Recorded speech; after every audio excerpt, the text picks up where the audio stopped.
Assalamualaikum warahmatullahi wabarakatuh. Perkenalkan, nama saya Sakila, perwakilan dari kelompok 6 untuk membuka presentasi terkait materi sex education dan kesehatan reproduksi. Berikut penjelasannya. Yang pertama, ada definisi kesehatan reproduksi.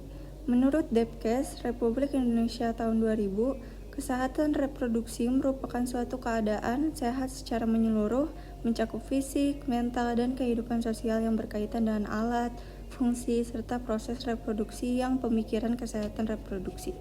Bukan kondisi yang bebas dari penyakit, melainkan bagaimana seseorang dapat memiliki kehidupan seksual yang aman dan memuaskan sebelum dan sesudah menikah. Yang kedua, ada organ reproduksi. Berikut adalah sebagian kecil bagian-bagian pada organ. Pada kelamin laki-laki, yang pertama disebut kelenjar prostat, yang kedua pembukaan uretra, dan yang ketiga testis. Lalu pada kelamin perempuan, yang keempat disebut vagina, kelima uretrus, dan yang keenam ovarium. Berikut lebih jelasnya. Pada gambar 1, organ reproduksi laki-laki terdiri atas testis, epididymis, vas deferens, kelenjar kelamin, uretra, penis, dan skrotum.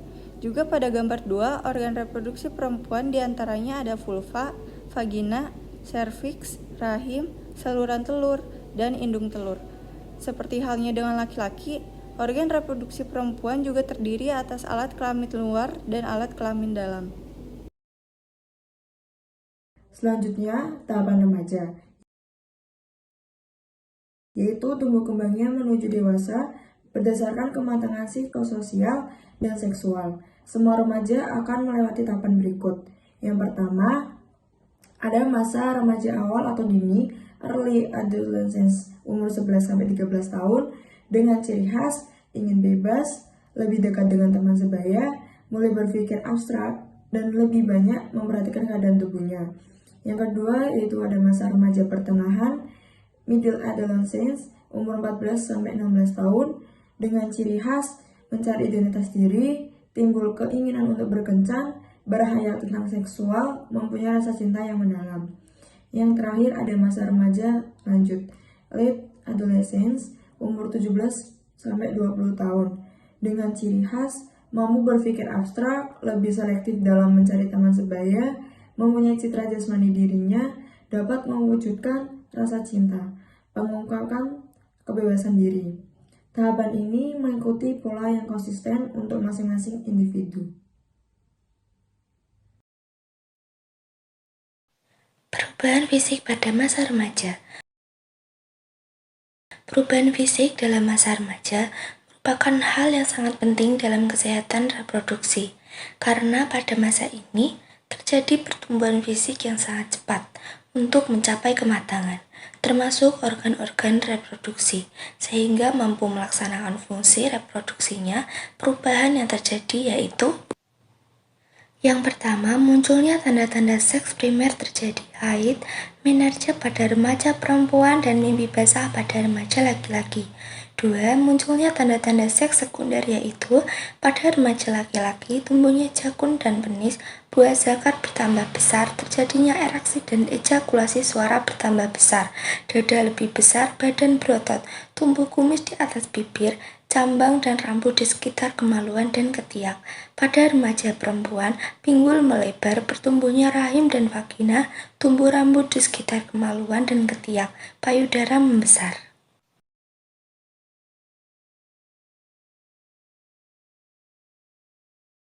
Faktor yang mempengaruhi kesehatan reproduksi. Banyak faktor yang mempengaruhi kesehatan reproduksi.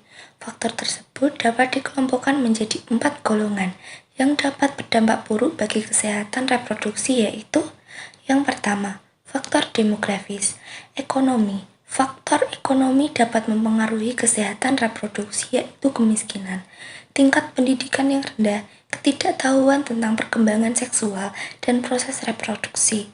Sedangkan faktor demografis yang dapat mempengaruhi kesehatan reproduksi adalah akses terdapat pelayanan kesehatan, rasio remaja tidak sekolah, lokasi atau tempat tinggal yang terpencil.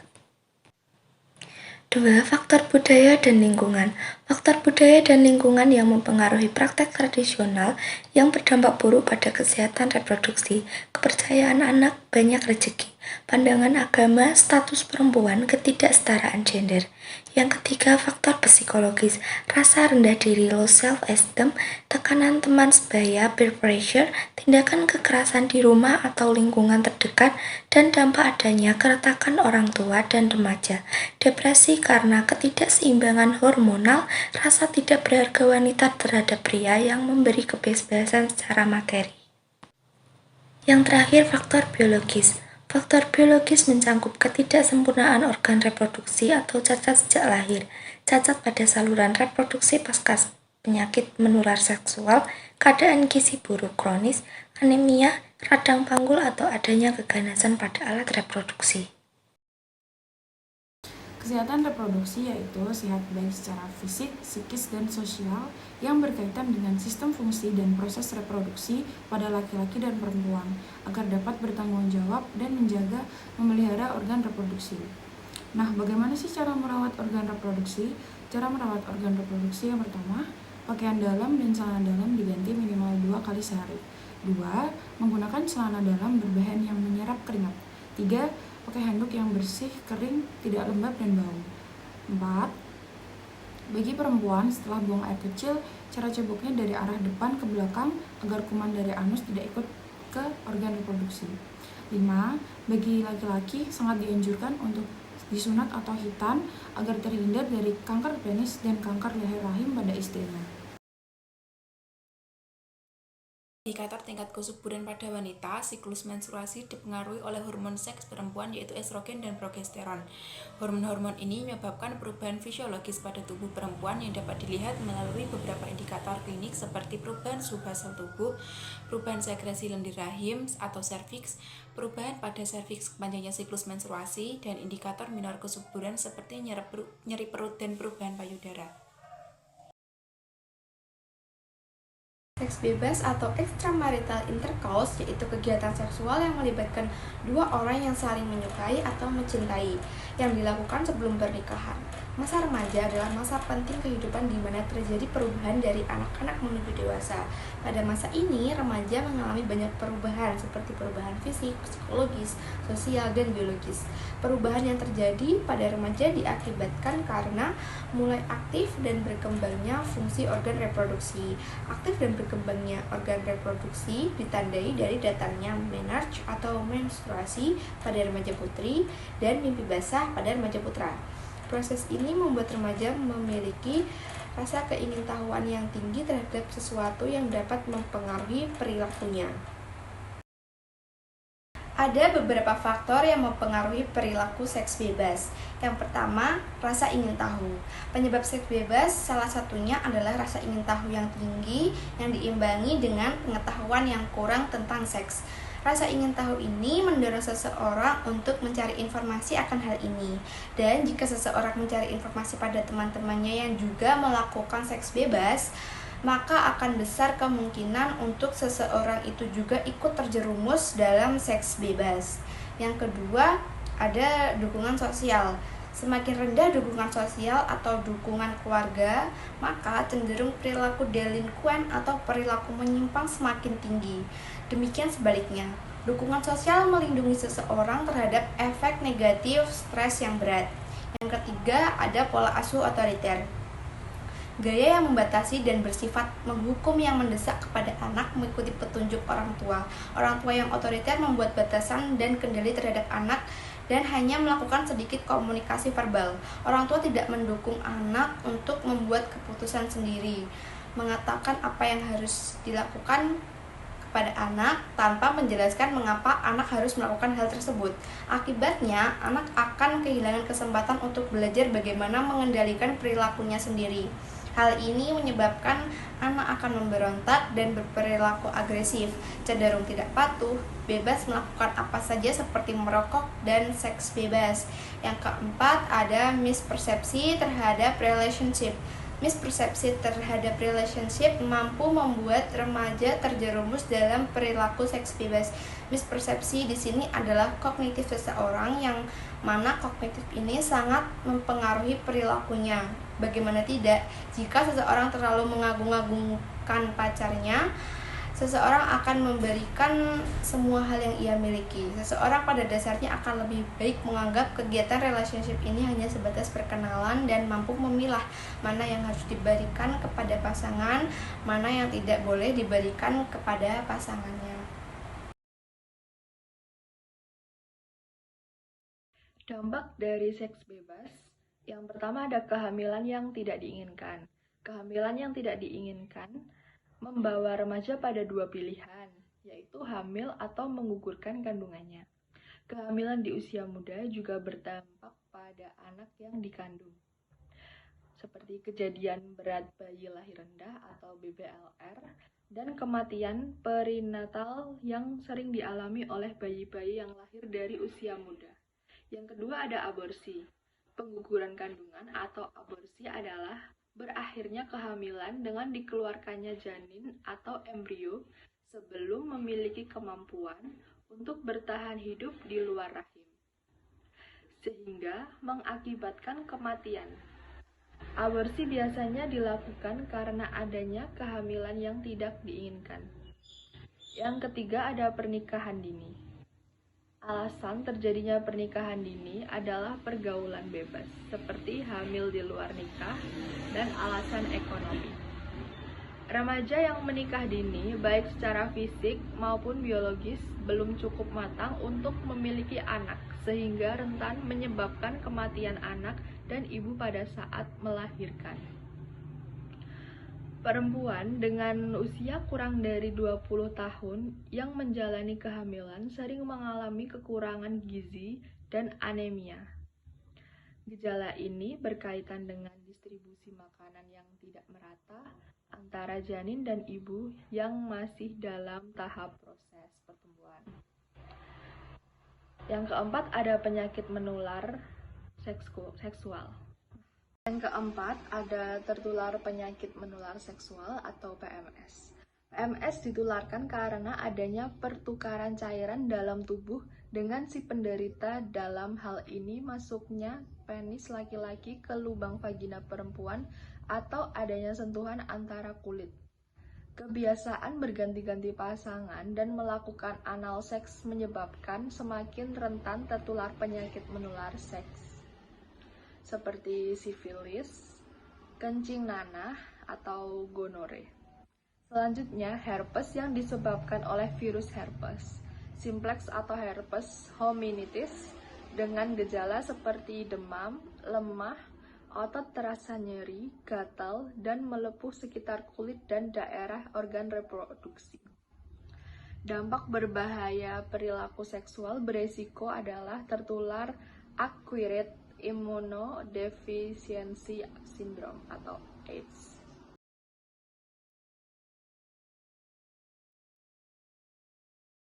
Pendidikan seks adalah suatu informasi mengenai persoalan seksualitas manusia yang jelas dan benar. Informasi itu meliputi proses terjadinya pembuahan, kehamilan sampai kelahiran, tingkah laku seksual, hubungan seksual, dan aspek-aspek kesehatan, kejiwaan, dan kemasyarakatan. Pendidikan seks adalah suatu pengetahuan yang kita ajarkan mengenai segala sesuatu yang berhubungan dengan jenis kelamin.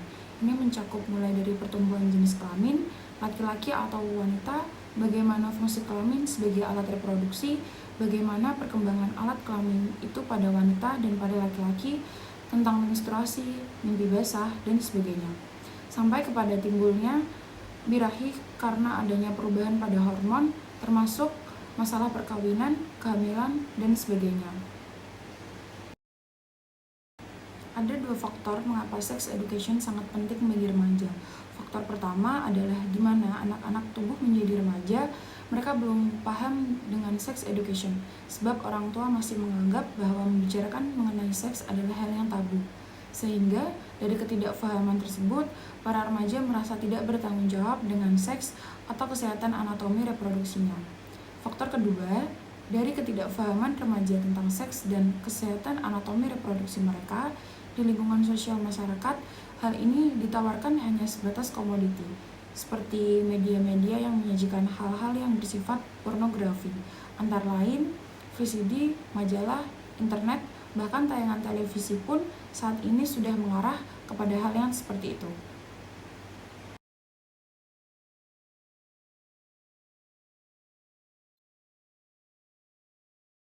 Upaya pemahaman pendidikan seks. Yang pertama, peran orang tua sebagai pendidik pertama di rumah wajib memberikan pendidikan yang baik-baik berupa pendidikan agama, pendidikan budaya etnisnya, dan bahkan pendidikan mengenai seksualitas bagi anak. Memang sebagian besar orang tua merasa asing dan enggan membicarakan seksualitas. Padahal pemahaman tersebut sangat penting bagi anak-anak.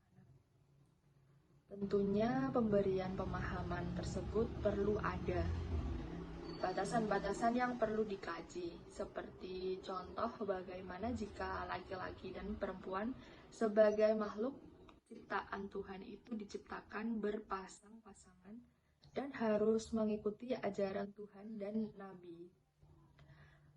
Pemahaman ini diberikan melalui metode ceramah dan diskusi. Namun, sebagai orang tua harus memahami apa yang harus disampaikan kepada anak-anaknya.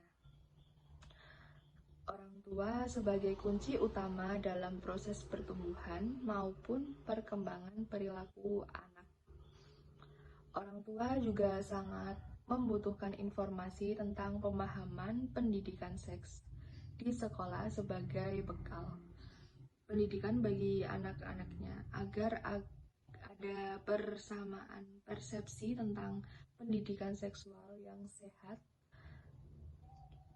Pelecehan seksual yang terjadi pada anak melalui pendidikan pencegahan yang melibatkan ibu atau orang tua sebagai strategi yang paling tepat. Peran pendidik, para pendidik atau guru, dan dosen memiliki peran mendidik para partisipan didik dalam satuan pendidikan di sekolah dan di kampus.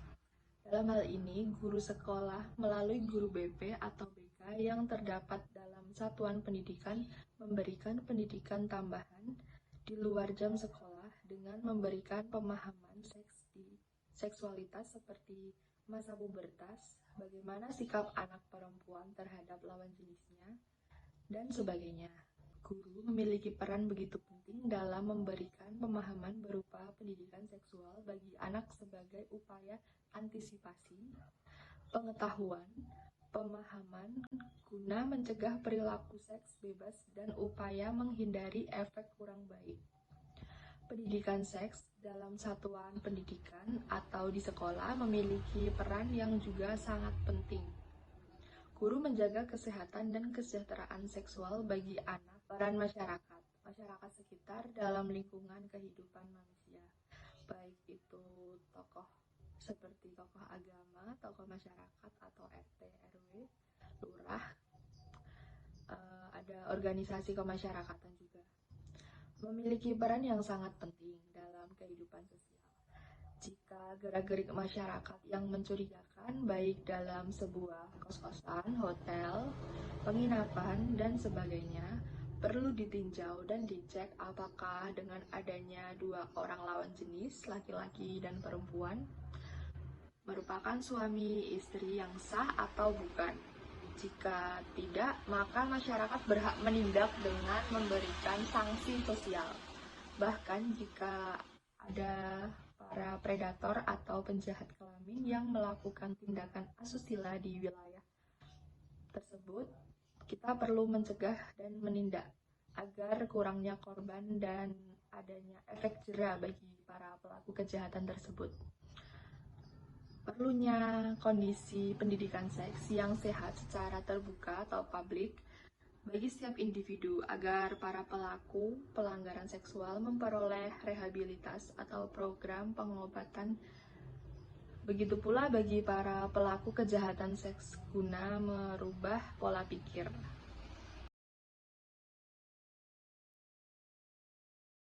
Lalu yang terakhir, data mayoritas usia pernikahan usia dini di Indonesia berdasarkan tiap generasi.